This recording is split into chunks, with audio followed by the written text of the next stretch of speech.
తొలిపలుకు ఛానల్కు స్వాగతం. నేను లాలిత్య. నేటి ముఖ్యాంశాలు చూద్దాం. సీషెల్స్ పర్యటనకు ప్రధాని మోదీ. స్వర్ణోత్సవ వేడుకల్లో ముఖ్య అతిథిగా పాల్గొననున్న ప్రధాని. మూసీ నిర్వాసితులకు డబుల్ బెడ్రూమ్ ఇల్లు. ప్రజల కోసం మూసీ ఎక్స్పీరియన్స్ సెంటర్. సినీ పరిశ్రమలో విషాదం. బహుముఖ ప్రజ్ఞాశాలి భాగ్యరాజ్ కన్నుమూత. అల్వాల్లో హైడ్రా కూల్చివేతలు. కోట్ల విలువైన ప్రభుత్వ భూమి పరిరక్షణ. రామాలయ విరాళాల వివాదంపై ప్రధాని స్పందించాలి. ప్రియాంక ఖర్గే వ్యాఖ్యలు. ట్రంప్కు భారత్ నుంచి ప్రత్యేక గౌరవం. త్వరలోనే భారత్ పర్యటనపై సంకేతాలు. చంద్రబాబు లోకేష్ పై వ్యాఖ్యలు చేస్తే ఊరుకునేది లేదు. వైసీపీ నేతలకు జేసీ ప్రభాకర్ రెడ్డి వార్నింగ్. వీకెండ్ రద్దీతో తిరుమల కిటకిట. శ్రీవారి దర్శనానికి 18 నుంచి 24 గంటల నిరీక్షణ. ప్రభుత్వ ఆసుపత్రిలో పుట్టిన ప్రతి శిశువుకు గ్రాము బంగారు ఉంగరం. తమిళనాడు కొత్త పథకం ఆమోదించిన సీఎం విజయ్. ఆర్టీసీ కార్మికులకు ఇచ్చిన హామీలన్నీ అమలు చేస్తాం. మంత్రి పొన్నం ప్రభాకర్. రేపటి నుంచి పల్స్ పోలియో కార్యక్రమం. 5 ఏళ్లలోపు చిన్నారులకు తప్పనిసరిగా చుక్కలు. 3 రోజుల తెలంగాణ పర్యటనకు బీజేపీ జాతీయ అధ్యక్షుడు నితిన్ నబీన్. తెలంగాణకు భారీ వర్ష హెచ్చరిక. నేడు రేపు అప్రమత్తంగా ఉండాలంటూ సూచన. మధ్యాహ్న భోజన కార్మికులపై కుట్ర జరుగుతోంది. ప్రభుత్వంపై జగన్ ఆరోపణలు. కుల రాజకీయాలు చేయను. వైకాపా తీరుపై పవన్ కళ్యాణ్ విమర్శలు. ప్రధానమంత్రి నరేంద్ర మోదీ 3 రోజుల అధికారిక పర్యటన కోసం సీషెల్స్ కు బయలుదేరారు. సీషెల్స్ జాతీయ దినోత్సవ స్వర్ణోత్సవ వేడుకల్లో ముఖ్య అతిథిగా పాల్గొననున్న ఆయన ఆ దేశ అధ్యక్షుడు డాక్టర్ ప్యాట్రిక్ హెర్మిన్ తో ద్వైపాక్షిక చర్చలు జరపనున్నారు. ఇరు దేశాల మధ్య సముద్ర భద్రత, వాణిజ్యం, అభివృద్ధి, వ్యూహాత్మక భాగస్వామ్యం తదితర అంశాలపై చర్చించనున్నారు. ఈ పర్యటనలో భాగంగా సీషెల్స్ జాతీయ అసెంబ్లీలో ప్రసంగించే తొలి భారత ప్రధానమంత్రిగా నరేంద్ర మోదీ చరిత్ర సృష్టించనున్నారు. అలాగే అక్కడి భారతీయులతో కూడా ప్రత్యేకంగా సమావేశమవుతారు. సీషెల్స్ ను భారతదేశానికి విలువైన సముద్ర పొరుగు దేశంగా అభివర్ణించిన ప్రధాని ఇరు దేశాల స్నేహబంధాన్ని మరింత బలోపేతం చేసే దిశగా ఈ పర్యటన కీలకమని పేర్కొన్నారు. మూసీ రివర్ ఫ్రంట్ ప్రాజెక్టుపై ప్రజల్లో అవగాహన పెంచేందుకు హైదరాబాద్ నక్లెస్ రోడ్లో మూసీ ఎక్స్పీరియన్స్ సెంటర్ ఏర్పాటు చేయాలని ముఖ్యమంత్రి రేవంత్ రెడ్డి అధికారులను ఆదేశించారు. ప్రాజెక్టు రూపురేఖలను ప్రజలకు వివరించడంతో పాటు వారి సూచనలను కూడా అక్కడే స్వీకరించనున్నారు. మూసీ రివర్ బెడ్ ప్రాంతంలో నివసిస్తున్న అర్హులైన నిర్వాసితులకు ప్రభుత్వం డబుల్ బెడ్రూమ్ ఇళ్లను కేటాయించాలని సీఎం స్పష్టం చేశారు. ప్రాజెక్టు కోసం సేకరించే ప్రైవేట్ భూములకు చట్ట ప్రకారం నష్టపరిహారం లేదా టీడీఆర్ ఇవ్వాలని ఆదేశించారు. బాపుఘాట్ నుంచి ప్రారంభమయ్యే గాంధీ సరోవర్ ప్రాజెక్టు పనులను వేగవంతం చేసి మూసీ పునరుజ్జీవన తొలి దశను త్వరగా పూర్తి చేయాలని అధికారులకు ఆదేశించారు. తమిళ సినీ పరిశ్రమకు చెందిన ప్రముఖ నటుడు, దర్శకుడు కె భాగ్యరాజ్ గుండెపోటుతో కన్నుమూశారు. 73 ఏళ్ల వయసులో చెన్నైలోని తన నివాసంలో అస్వస్థతకు గురికాగా ఆసుపత్రికి తరలించేలోపే తుదిశ్వాస విడిచినట్టు సమాచారం. స్క్రీన్ ప్లే మాంత్రికుడిగా పేరుగాంచిన భాగ్యరాజ్ సుమారు 75 చిత్రాల్లో నటించి 25 చిత్రాలకు దర్శకత్వం వహించారు. తమిళంతో పాటు తెలుగు చిత్రసీమలోనూ ఆయన విశేష గుర్తింపు పొందారు. ఇంట్లో ఇల్లాలు, వంటింట్లో ప్రియురాలు, అబ్బాయి కారు చిత్రాలకు కథ అందించగా పెళ్లైంది కానీ చిత్రానికి దర్శకత్వం వహించారు. ఇటీవల కుబేరా చిత్రంలోనూ నటించారు. తమిళనాడు సీఎం విజయ్ పుష్పాంజలి ఘటించి ఆయనకు నివాళులర్పించారు. అనంతరం విజయ్ ఆయన కుటుంబ సభ్యులను పరామర్శించి ప్రగాఢ సానుభూతి తెలిపారు. ఆయన మరణంతో దక్షిణాది చిత్రసీమలో తీవ్ర విషాదం నెలకొంది. సినీ, రాజకీయ ప్రముఖులు భాగ్యరాజ్ మృతికి ప్రగాఢ సంతాపం వ్యక్తం చేస్తున్నారు. హైదరాబాద్ లోని అల్వాల్ హస్మత్పేట సర్వే నెంబర్ 1లో ఆక్రమణలకు గురైన ప్రభుత్వ భూమిలో హైడ్రా అధికారులు కూల్చివేతలు చేపట్టారు. మొత్తం 108 ఎకరాల భూమిలో 98 ఎకరాలు ఇప్పటికే ఆక్రమణకు గురయ్యాయి. మిగిలిన సుమారు 10 ఎకరాల ప్రభుత్వ భూమిని పరిరక్షించేందుకు రెవెన్యూ శాఖ విజ్ఞప్తితో ఈ చర్యలు ప్రారంభించారు. దాదాపు 750 కోట్ల రూపాయల విలువైన ఈ భూమిలో అక్రమంగా నిర్మించిన ప్రీకాస్ట్ గోడలు, తాత్కాలిక షెడ్లను జేసీబీలతో తొలగించారు. ఇప్పటికే నిర్మాణం పూర్తయిన నివాస గృహాలను మాత్రం తాకలేదు. ప్రభుత్వ భూమిని మాజీ, ప్రస్తుత ప్రజా ప్రతినిధుల అండతో ఆక్రమించి విక్రయించారనే ఆరోపణల నేపథ్యంలో ఎలాంటి అవాంఛనీయ ఘటనలు చోటు చేసుకోకుండా భారీ పోలీస్ బందోబస్తు మధ్య కూల్చివేతలు కొనసాగుతున్నాయి. అయోధ్య రామాలయ విరాళాల వ్యవహారంపై కర్ణాటక మంత్రి ప్రియాంక ఖర్గే కేంద్ర ప్రభుత్వంపై తీవ్ర విమర్శలు చేశారు. రామాలయ ప్రాణప్రతిష్ఠ ప్రారంభోత్సవం ప్రధానమంత్రి చేతుల మీదుగానే జరిగాయని, ఇప్పుడు ఈ వివాదంపై ఆయన ఎందుకు స్పందించడం లేదని ప్రశ్నించారు.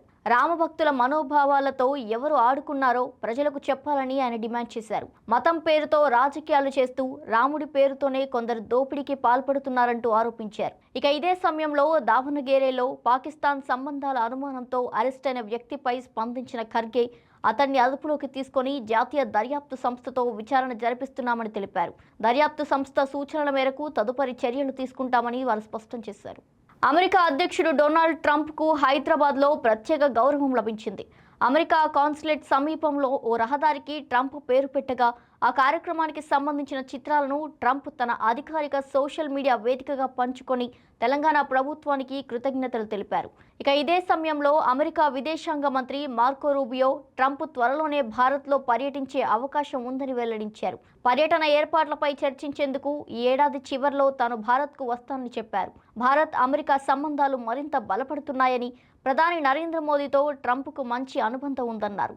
మరోవైపు ట్రంప్ ఇరాన్ ఎప్పటికీ అణ్వాయుధాలు పొందకుండా చారిత్రాత్మక ఒప్పందం కుదుర్చుకున్నామని పేర్కొంటూ ఇటీవల డ్రోన్ దాడిపై వాళ్ళు అలా చేయకుండా ఉండాల్సింది, అమెరికా స్పందన ఏంటో త్వరలోనే తెలుస్తుంది అంటూ ట్రంప్ హెచ్చరించారు.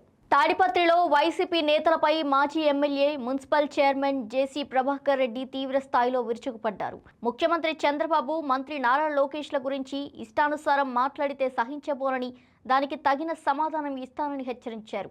గత వైసీపీ ప్రభుత్వ హయాంలో రాజకీయ కక్షతో తనను జైలుకు పంపారని, తాడిపత్రిలో తెలుగుదేశం పార్టీ నేతలపై వందలాది అక్రమ కేసులు నమోదు చేశారని ఆరోపించారు. తాను మున్సిపల్ చైర్మన్గా తక్కువ ఖర్చుతో తాగునీరు, భూగర్భ మురుగునీటి వ్యవస్థ, సౌర విద్యుత్ వంటి అభివృద్ధి కార్యక్రమాలు చేపట్టానని పేర్కొన్నారు. గత ప్రభుత్వంలో భారీగా గంజాయి అక్రమ రవాణా జరిగిందని ఆరోపించిన జేసీ తనపై నమోదైన కేసులకు నిరసనగా ఈ నెల 30వ తేదీన కోర్టు ఎదుట ఆందోళన చేపడతామని ప్రకటించారు. వారాంతపు సెలవుల నేపథ్యంలో తిరుమల శ్రీవారి దర్శనానికి భక్తులు పోటెత్తారు. దేశం నలుమూలల నుంచి భారీగా భక్తులు తరలిరావడంతో వైకుంఠం క్యూ కాంప్లెక్స్లోని అన్ని కంపార్ట్మెంట్లు, నారాయణగిరి షెడ్లు పూర్తిగా నిండిపోయాయి. క్యూ లైన్లు ఆక్టోబస్ భవనం వరకు విస్తరించి ఉన్నాయి. ప్రస్తుతం ఉచిత సర్వదర్శనం కోసం వెళ్లే భక్తులకు 18 నుంచి 24 గంటల వరకు నిరీక్షణ తప్పడం లేదు. 300 రూపాయల ప్రత్యేక ప్రవేశ దర్శనానికి 3 గంటల నుంచి 5 గంటల సమయ నిర్దేశిత సర్వదర్శనం టోకెన్లు పొందిన వారికి 4 గంటల నుంచి 6 గంటల్లో దర్శనం కల్పిస్తున్నారు. రద్దీ కారణంగా తిరుపతిలోని టోకెన్ కౌంటర్ల వద్ద భారీ క్యూలు ఏర్పడ్డాయి.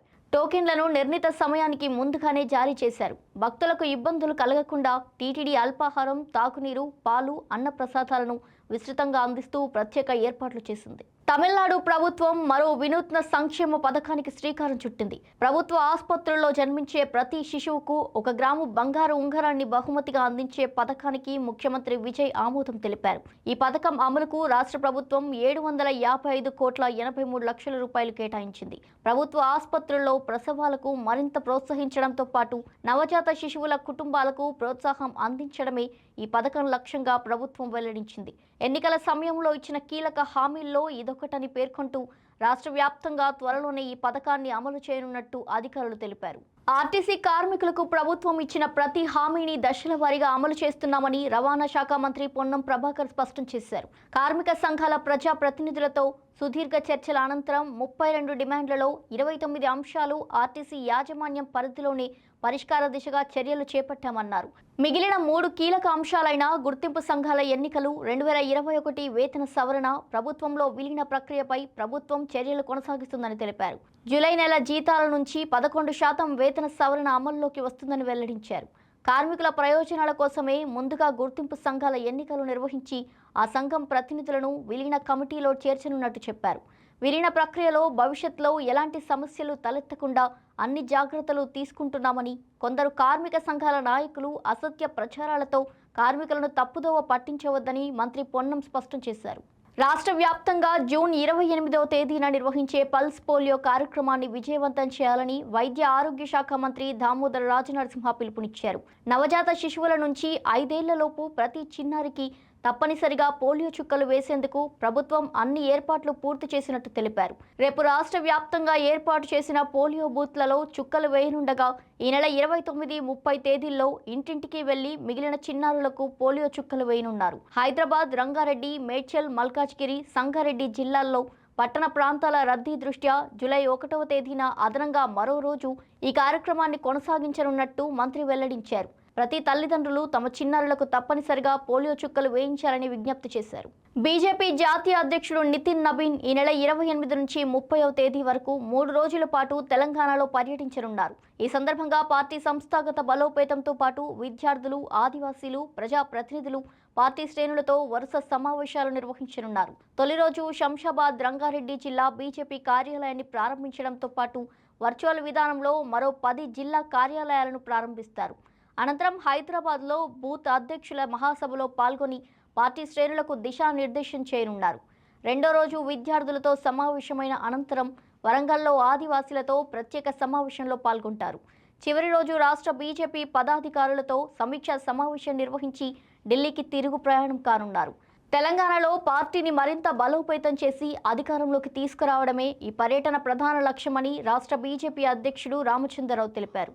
నైరుతి రుతుపవనాల ప్రభావంతో తెలంగాణలో నేడు రేపు విస్తారంగా వర్షాలు కురిసే అవకాశం ఉందని హైదరాబాద్ వాతావరణ కేంద్రం హెచ్చరించింది. ముఖ్యంగా భద్రాద్రి కొత్తగూడెం, ఖమ్మం, మహబూబాబాద్, ములుగు, వరంగల్, హనుమకొండ, జనగాం, నల్లగొండ, యాదాద్రి భువనగిరి జిల్లా, సంగారెడ్డి, రంగారెడ్డి జిల్లాల్లో భారీ వర్షాలు కురిసే అవకాశం ఉండడంతో ఎల్లో అలర్ట్ జారీ చేసింది. హైదరాబాద్లో మధ్యాహ్నం నుంచి రాత్రి వరకు మోస్తరు నుంచి భారీ వర్షాలు పడే అవకాశం ఉందని, లోతట్టు ప్రాంతాల్లో నీటి నిల్వలు, ట్రాఫిక్ ఇబ్బందులు తలెత్తే అవకాశం ఉందని అధికారులు తెలిపారు.